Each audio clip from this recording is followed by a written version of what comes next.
the audience. It's my pleasure and honor in having the opportunity to share my experience with managing astigmatism during cataract surgery. And as we know, cataract surgery has become a refractive surgery and it's no longer a vision restoring surgery. It is a refractive surgery. And if we can correct astigmatism by implanting toric lens. And when do we make the decision that we want to put a toric lens? It is during biometry, and specifically while taking the K readings. And if there is a difference in K1 and K2 steep and the flat axis, that is the time we decide on toric lens. And these are the instruments that we have to measure the Ks, and we take the readings which are in alignment, and we disregard which is an outlier. And these are the machine that we have. And one more important thing that I want to emphasize, that previous glasses and also previous prescriptions also helps us in deciding whether the patient needs toric or not. And definitely we have to use the new generation formula, and Barrett formula is what we should use. And while deciding on toric, counseling with the patient is very important. Not the patient, but also his attendant, because that is, we have to explain the quality of vision that he is going to have, and during cataract surgery, this is an opportunity to have corrected refractive error, which he never had before. So these are the visual images that can help us in explaining to the patient and also to the attendant that we have this quality of vision that can be achieved. So the visual definitely helps.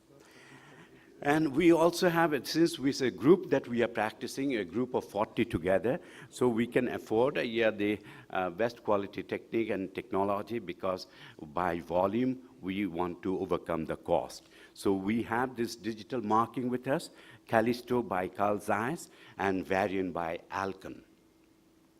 And during astigmatism, if it is this rule of thumb from our institute is that less than 1 diopter, we try to improve or correct partly of that astigmatism by putting an corneal arcuate incision or incision at the steep axis. And rule of the thumb is that anything more than 1 diopter, that is where we use toric lens. And for these days, this is the LRI calculator, where we can decide and put an LRI incision for correcting astigmatism less than 1 diopter. For anything more than 1 diopter, it is toric lens that we use. And this toric calculator definitely helps us. This is the Barrett toric calculator. We put in the datas, and once the data is put, and we can see this is one of the example that we need to align the axis at 176 degree. And this is another case where it says the lens has to be put in 95 degree. And we do this during implantation. And then comes the marking of the eye. And this can be done manually, and this can be verified in our smartphone by downloading the app, this Toricam. This can be done in slit lamp. And during perioperative, we decide the axis marking, and also the digital marker definitely is going to help us. So this is the marking which my anesthetist does for me. This is the marking he is doing. This is the reference marking, 0 and 180 degree. And from this reference, we can also superimpose on digital marking. And then this is also important. Why am I showing this?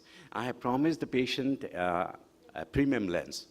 So I asked myself, Dr. Chaudhary, this is something that we have promised the patient, and don't think about the party last night, or don't think about the presentation that you're making in indoor.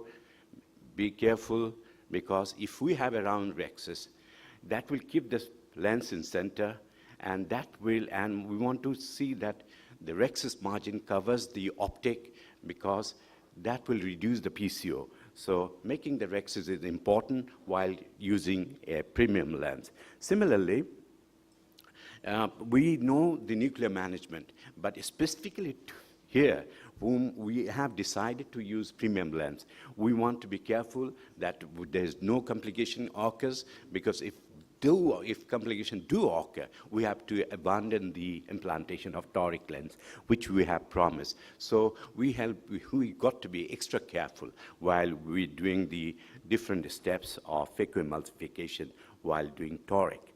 And similarly, I would also say that this cortical cleanup is also important, because if we have clear cortical, we have taken all the cortical matter, the decentration of the lens will be less likely, and also the PCO will be also less likely. So this is one important thing that we have to take into consideration. And IOL implantation, rotation, alignment. These are the important factors while implanting toric lens. So this is the toric lens that we are implanting. This is the regular way, all other lenses that how we implant the same thing. We implant it, and we are going ahead, and then let this lens go inside, rest in the antechamber, and then we will try to take the viscoelastics out, and at the same time rotate the lens towards its axis mark. And this is what we are going to do. It is simple. We're going to use the same IAT, not any other fancy instrument. This is good enough, and this is possible to rotate the lens with this IAT. And once this is done, you are done. So this is a multifocal toric by Symphony toric lens. That is also possible to implant and to correct toric and also presbyopia. So this is, and we can see the digital marking, that marker, that is also helping. I'm rotating and finally aligning the axis mark with the blue line, which says that this is the axis mark where I need to put the lens. Okay. So initially it should be a little off axis, then rotate it and wait for the final positioning. So this is the thing, and final placement of the IOL. We are rotating, same instrument. I'm now more or less happy, and it is aligned. I'm coming out, and then we can see that this is quite well aligned.